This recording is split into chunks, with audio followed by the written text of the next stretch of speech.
बलात्काराची घटना घडलेली आहे, मोठा रोष पुणे जिल्ह्यातली जी घटना आहे ही अतिशय निंदनीय, अतिशय दुःखदायी अशा प्रकारची घटना आहे।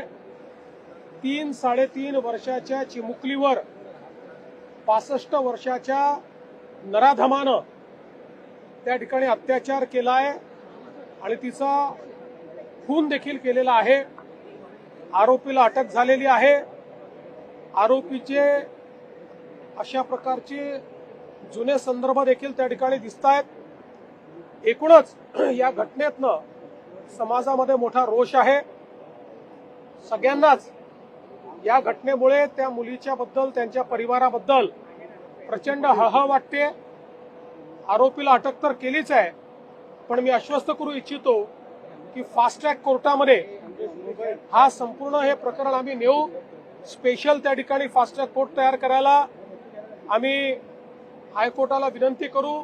स्पेशल पब्लिक प्रॉसिक्युटर देऊन कमीत कमी वेळात या नराधमाला मृत्यूदंडाची शिक्षा झाली पाहिजे अशी मागणी कोर्टापुढे आम्ही करणार आहोत।